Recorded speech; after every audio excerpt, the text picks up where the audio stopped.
और बात करते हैं एक और इंपॉर्टेंट खबर की। दुनिया की नजरें ईरान और मिडिल ईस्ट पर है, लेकिन डोनाल्ड ट्रंप की नजर फिलहाल मैक्सिको पर है। दुनिया बेशक आज ग्रीनलैंड की भी बात कर रही है, ईरान की भी बात कर रही है, लेकिन शायद मैक्सिको को लेकर इतनी चर्चा नहीं की जा रही। लेकिन अमेरिका के अंदर से बहुत बड़ी खबर यह है कि डोनाल्ड ट्रंप मैक्सिको के अंदर बहुत बड़ा ऑपरेशन कभी भी ऑन कर सकते हैं। यानी एक और पड़ोसी देश पर डोनाल्ड ट्रंप की बुरी नजर है और कहते हैं ईरान से पहले भी इस देश में हमले की तैयारी। क्या अमेरिकी राष्ट्रपति पूरी दुनिया को जंग की आग में झोंकना चाहते हैं? यह सवाल इसलिए है क्योंकि ट्रंप ने पहले तो राष्ट्रपति बनने के 15 दिन में रूस यूक्रेन युद्ध रुकवा देने का दावा किया था, वो तो फेल हो गया। और जब नोबेल का शांति पुरस्कार लेना चाहते थे तब भारत, पाकिस्तान समेत दुनिया के 9 देशों की जंग रुकवाने का दावा करते रहे। खुद अपने मुंह से नोबेल पीस प्राइज के दावेदार बनते रहे, लेकिन पुरस्कार नहीं मिला। इसके बाद ट्रंप का माथा 360 डिग्री घूम गया, यानी दिमाग। और उसके बाद जो हुआ वो आपके सामने है। जो ट्रंप पूरी दुनिया में जंग रुकवाने का दावा करते रहे, वो इजराइल के साथ मिलकर ईरान के खिलाफ जंग में कूद गए। अमेरिकी बॉम्बर्स ने ईरान में बमबारी की। इसके बाद ट्रंप रशिया और यूक्रेन का युद्ध रुकवाते रुकवाते दोनों देशों को धमकाने पर उतर आए। जब बात नहीं बनी तो चुप्पी साध ली। इसके बाद उन्होंने नेटो देशों को धमकाना शुरू किया। ट्रंप टैरिफ का टेरर पूरी दुनिया देख ही रही है। दुनिया के तमाम देश आर्थिक संकट से घिरे नजर आ रहे हैं। खुद अमेरिकी अर्थव्यवस्था भी बेपटरी हो चली है। ट्रंप ने अमेरिकी राष्ट्रपति के तौर पर अपना 1 साल का कार्यकाल तो पूरा कर लिया है, लेकिन उनके मौजूदा रुख को देखकर लगता है कि उन्होंने अभी तक जो किया है वो महज ट्रेलर है और असली पिक्चर अभी बाकी है। अमेरिकी राष्ट्रपति के तख्त की गर्मी अब ट्रंप के सिर चढ़कर बोल रही है, जिसकी वानगी पड़ोसी देश वेनेजुएला पर देखने को मिला, जहां अमेरिकी बॉम्बर्स ने बमबारी की और वहां के राष्ट्रपति मादुरो और उनकी पत्नी को घर से उठा लिया। अब अमेरिकी अदालत में मादुरो और उनकी पत्नी के खिलाफ मुकदमा चलाया जा रहा है। पूरी दुनिया इस बात को बखूबी जानती है कि ट्रंप ने तेल के खेल में वेनेजुएला का सफाया किया। वो इस देश की बर्बादी की नींव पर अमेरिकी सपने को साकार करना चाहते हैं। लेकिन ट्रंप क्या वेनेजुएला तक रुकेंगे? बिल्कुल नहीं। उनकी नजर अमेरिका के कई पड़ोसी देशों पर है, इंक्लूडिंग कनाडा। ट्रंप की नजर वेनेजुएला के क्रूड ऑयल के साथ साथ ग्रीनलैंड के रेयर अर्थ मेटल पर भी है। और ग्रीनलैंड पर कब्जे की मंशा डोनाल्ड ट्रंप बार बार जाहिर कर चुके हैं। लगे हाथ क्यूबा पर भी कब्जे की मंशा जाहिर कर चुके हैं। उन्होंने तो मार्को रूबियो को क्यूबा का राष्ट्रपति बनाने तक की बात कह डाली है। अब वेनेजुएला के तेल पर कैसे डोनाल्ड ट्रंप की नजर टिकी हुई है और क्या अब ट्रंप वेनेजुएला को इन्वेड करने के बाद आगे किस देश की ओर बढ़ेंगे? आइए देखते हैं। तेल के खेल में क्या क्या करेंगे डोनाल्ड ट्रंप? सबसे बड़ा सवाल। इससे भी बड़ा सवाल, क्या अब वेनेजुएला को खत्म करने के बाद आगे और भी देशों को इन्वेड करेंगे डोनाल्ड ट्रंप? घर में सो रहे राष्ट्रपति को घर से उठाया और अमेरिकी कैद में मादुरो और फर्स्ट लेडी अभी तक बनी हुई है। वेनेजुएला, ग्रीनलैंड और क्यूबा के साथ ट्रंप की नजर अब मैक्सिको पर आ गई है। पूरी दुनिया इस वक्त इस बात की चर्चा कर रही है कि अमेरिका किसी भी वक्त ईरान पर हमला कर सकता है, लेकिन ट्रंप की सेना ईरान के साथ मैक्सिको पर भी हमले की तैयारी कर रही है। इस बात का खुलासा अमेरिकी अखबार न्यूयॉर्क टाइम्स की एक रिपोर्ट में हुआ है। मैक्सिको को लेकर ट्रंप का खौफनाक प्लान क्या है, इस पर विस्तार से चर्चा करेंगे, लेकिन उससे पहले बात ईरान की करते हैं। ईरान के supreme leader ayatollah Ali Khamenei से खार खाए ट्रंप एक बार फिर ईरान पर हमले की तैयारी कर रहे हैं और इस बार अंदेशा जताया जा रहा है कि अब की बार ईरान की सत्ता बदलने की प्लानिंग डोनाल्ड ट्रंप पूरी तरीके से कर चुके हैं। यानी ईरान पर किसी भी वक्त हमला हो सकता है। तो अगर वेनेजुएला के बाद मैक्सिको की बात की जाए तो क्या वेनेजुएला के बाद मैक्सिको को इन्वेड करेंगे डोनाल्ड ट्रंप, या मैक्सिको के बाद ईरान को इन्वेड करेंगे? और आपको बता दें कि मैक्सिको को लेकर डोनाल्ड ट्रंप बहुत जल्दी के मूड में नहीं है, लेकिन घेरने की तैयारी तो कर चुके हैं मैक्सिको को। और ईरान से पहले कहते हैं मैक्सिको इन्वेड करेंगे। हालांकि कुछ जानकार यह भी कह रहे हैं कि पहले ईरान की बारी आ सकती है,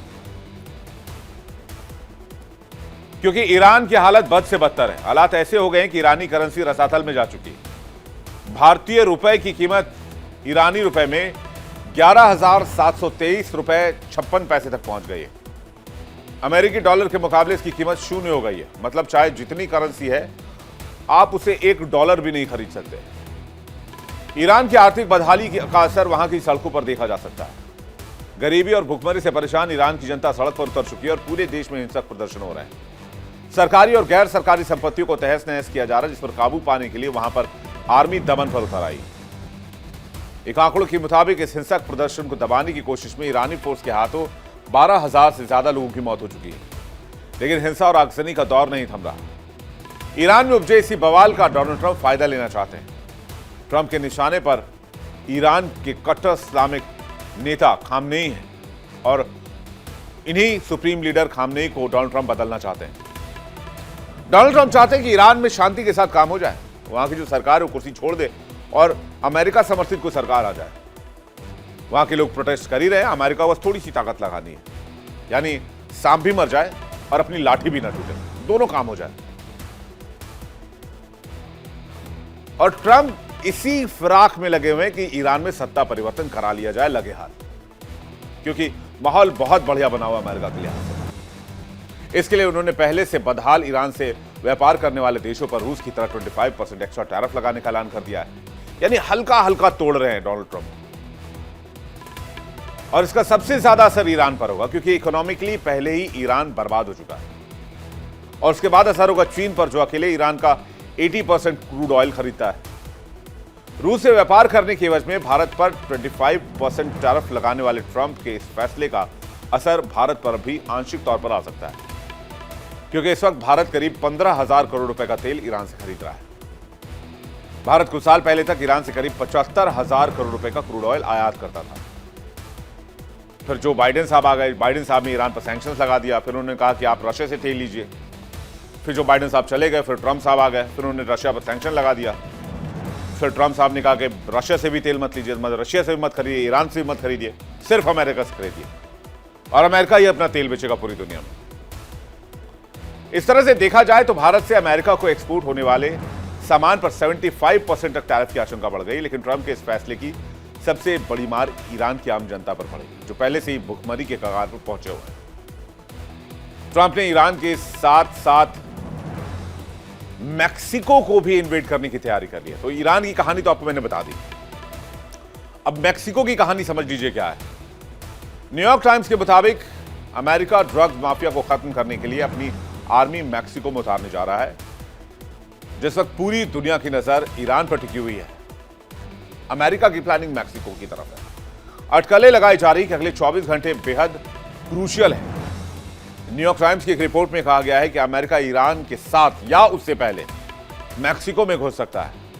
और मैक्सिको पर भी हमले का बहाना वही है जो वेनेजुएला पर लगाया था, यानी ड्रग कार्टेल्स को खत्म करना, फेंटेनिल लैब्स को जब्त करना या नष्ट करना। बताया जा रहा है कि ट्रंप मैक्सिको की सरकार पर दबाव बना रहे हैं, वो अमेरिकी सेना को अपने देश में घुसने दें। ट्रंप के इस प्रेशर ने मैक्सिको की सरकार की सांसें अटका दी। अब मैक्सिको इस बारे में क्या करेगा? न्यूयॉर्क टाइम्स की रिपोर्ट के मुताबिक अमेरिका मैक्सिको पर इस बात के लिए दबाव बढ़ा रहा है कि वो ज्वाइंट ऑपरेशन के लिए मान जाए। कूटनीतिक भाषा में भले इसे सहयोग की भाषा कही जा रही हो, लेकिन हकीकत में इसका मतलब यह है कि अमेरिकी सेना या स्पेशल फोर्सेज मैक्सिको की धरती पर उतरेंगी और वहां चल रहे ड्रग सिंडिकेट के ठिकानों पर सीधी कार्रवाई करेंगी। अमेरिकी राष्ट्रपति का मानना है कि मैक्सिको की सरकार और वहां की पुलिस ने ड्रग कार्टेल्स के सामने सरेंडर कर दिया है, इसलिए अब अमेरिका खुद सफाई अभियान चलाएगा। मैक्सिको के राष्ट्रपति क्लॉडिया शीनबाम ने हाल ही में कहा था कि अमेरिकी राष्ट्रपति ट्रंप के साथ उनकी अच्छी बातचीत हुई है और उन्होंने अमेरिकी सैन्य हस्तक्षेप की संभावना को खारिज किया है।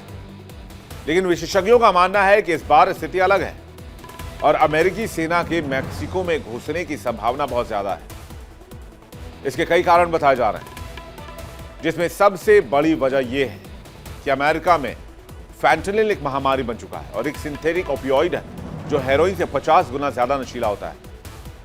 अमेरिका में हर साल 70,000 से ज्यादा लोग फैंटेनिल के ओवरडोज से मारे जाते हैं। ट्रंप ने अपने इलेक्शन कैंपेन्स में कसम खाई थी, प्रतिज्ञा ली थी कि वो ड्रग कार्टेल्स के खिलाफ वैसे ही जंग लड़ेंगे जैसे कि आतंकी संगठन आईएसआईएस के खिलाफ, अल-कायदा के खिलाफ, ओसामा बिन लादेन के खिलाफ अमेरिका ने लड़ी। और ये पूरी दुनिया जानती है कि ट्रंप अपनी जिद को पूरा करने के लिए किसी भी हद तक जा सकते हैं। लेकिन इस बीच एक सवाल यह है डोनाल्ड ट्रंप से, अगर ये सवाल उन तक पहुंच जाए तो, कि उन्होंने वेनेजुएला को ड्रग्स के नाम पर इन्वेड किया। लेकिन अमेरिका ने आज तक आंकड़े नहीं दिए कि वेनेजुएला के अंदर कितने ड्रग कार्टल्स को, कितने ड्रग सिंडिकेट्स को और कितने ड्रग माफिया को उन्होंने खत्म किया, उठाया, गिरफ्तार किया या फिर फैक्ट्रियां नष्ट किया, प्रोडक्शन खत्म किया। अभी तक तो सिर्फ वेनेजुएला से तेल की बात हो रही है। यहां तक कि अमेरिका ने यह भी खुलेआम ऐलान कर दिया कि Venezuela 5 crore barrel oil America को देगा। लेकिन ड्रग्स को लेकर तो कोई डेटा नहीं आया, ड्रग्स पर कार्रवाई को लेकर भी कोई डेटा नहीं आया। यानी ड्रग्स बहाना है, तेल असली निशाना है। तो डोनाल्ड ट्रंप फिर से मैक्सिको के ड्रग कार्टेल को खत्म करने की कसम खा रहे हैं। दूसरी तरफ मैक्सिको की राष्ट्रपति क्लॉडिया शिनबाम देश की संप्रभुता का हवाला देकर अमेरिकी सेना को घुसने से मना कर रही हैं। लेकिन ट्रंप के पास एक ऐसा हथियार है जिसके आगे मैक्सिको को झुकना पड़ सकता है, और वो हथियार है आर्थिक प्रतिबंध और टैरिफ। ट्रंप पहले ही कह चुके हैं कि अगर मैक्सिको ने बॉर्डर और ड्रग्स पर कड़ा एक्शन नहीं लिया तो मैक्सिकन सामानों पर 25% से लेकर 100% तक टैरिफ इंपोज करेंगे। मैक्सिको की अर्थव्यवस्था पूरी तरीके से हिला देंगे, क्योंकि मैक्सिको की इकोनॉमी कंप्लीटली अमेरिका पर डिपेंड करती है। अगर ट्रंप ने टैरिफ लगा दिया तो मैक्सिको की इकोनॉमी बैठ जाएगी, जिसके डर से मैक्सिको की सरकार को ट्रंप के आगे झुकना पड़ सकता है और जॉइंट एक्शन की बात माननी पड़ सकती है। तो वेनेजुएला के बाद क्या वाकई मैक्सिको की बारी है? माना तो यही जा रहा है। मैक्सिको में घुसने के लिए अमेरिकी सेना तैयार है, लेकिन सवाल यह कि ईरान पहले या मैक्सिको पहले। कहते हैं ईरान पर किसी भी वक्त अटैक हो सकता है, लेकिन ईरान के साथ बातचीत भी लगातार अमेरिका करने की कोशिश कर रहा है। अमेरिकी सेना तैयार है दोनों जगह, मैक्सिको पर भी और ईरान पर भी। वहीं ट्रंप के इशारे का इंतजार है। ईरान में तो वैसे ही हालत खराब है, अर्थव्यवस्था रसातल में है, जनता सड़क पर है। विरोध प्रदर्शन में 12,000 से ज्यादा लोगों के मारे जाने की बात है। करेंसी रसातल में है। ट्रंप टैरिफ के बाद ईरान वैसे ही बर्बादी के कगार पर है। अब मैक्सिको में जाएंगे तो वहां भी हालत खराब होगी। ड्रग कार्टेल बहाना है, मैक्सिको अगला निशाना है, ये कहा जा रहा है। मैक्सिको में अमेरिकी सेना के हमले का प्लान भी तैयार है। ट्रंप ने मैक्सिको की सरकार से आह्वान किया है अमेरिकी सेना को मैक्सिको में घुसने दिया जाए। इंटरनेशनल मीडिया की रिपोर्ट्स माने तो मैक्सिको पर पूरी तरह से आक्रमण की तैयारी तो नहीं है, लेकिन एक जॉइंट कोवर्ट ऑपरेशन किया जा सकता है। इसे आप सर्जिकल स्ट्राइक भी कह सकते हैं। इसमें अमेरिकी इंटेलिजेंस ड्रग लैब्स की पहचान करेगी और अमेरिकी स्पेशल फोर्सेज वहां उतरकर इस ऑपरेशन को अंजाम देगी। ठीक वैसे ही जैसा आप हॉलीवुड फिल्मों में देखते हैं, या ठीक वैसे ही जैसे उसामा बिन लादेन का असैसिनेशन अमेरिका ने किया था पाकिस्तान के एबटाबाद में घुसकर। हालांकि ट्रंप ने इस ऑपरेशन को मैक्सिको की मदद के तौर पर पेश करने की योजना बनाई है। मैक्सिको की सरकार से बातचीत भी चल रही है ताकि मैक्सिको सरकार की इज्जत भी बची रहे और अमेरिका का काम भी हो जाए। ऐसी स्थिति में मैक्सिको के लिए स्थिति जो है वो आगे कुआं और पीछे खाई जैसी है। अगर वो अमेरिकी सेना को आने की इजाजत देते हैं तो देश के अंदर सरकार के खिलाफ माहौल बन जाएगा। मैक्सिको के लोग इसे अपनी आजादी पर हमला मानेंगे और क्लॉडिया शिनबाम की सरकार को नकार दिया जाएगा, अमेरिका की कठपुतली करार दिया जाएगा। वहीं अगर वो मना करते हैं तो ट्रंप आर्थिक नाकेबंदी कर सकते हैं, जिससे देश में बेरोजगारी और महंगाई बेतहाशा बढ़ जाएगी और स्थिति वैसी हो जाएगी जैसी आजकल ईरान में है सैंक्शन के बाद। इस बात से इनकार नहीं किया जा सकता कि मैक्सिको का ड्रग कार्टेल अमेरिका समेत दुनिया के कई देशों के लिए अब आपदा बन चुका है, जिसे ट्रंप किसी भी कीमत पर खत्म करना चाहते हैं। लेकिन जिस तरह से ट्रंप पहले ही टैरिफ से पूरी दुनिया को आर्थिक मंदी के मुहाने पर खड़ा कर चुके हैं, इसी तरह रूस, यूक्रेन, ईरान, वेनेजुएला, ग्रीनलैंड और क्यूबा जैसे देशों के खिलाफ उनका आक्रामक अंदाज पूरी दुनिया को अशांति की आग में झोंक रहा है। ट्रंप के मौजूदा रुख से पूरी दुनिया दो धड़ों में बटी नजर आ रही है। जो देश ट्रंप के हां में हां मिला रहे हैं वो भी डरे हुए हैं, मजबूरी है, और अपने आर्थिक हितों को देखते हुए उनके साथ खड़े नजर आ रहे हैं। अब ऐसे में देखना होगा कि आने वाले दिनों में ट्रंप का ये रुख दुनिया की तस्वीर को कैसे बदलता है और वर्ल्ड ऑर्डर को कैसे चेंज करता है।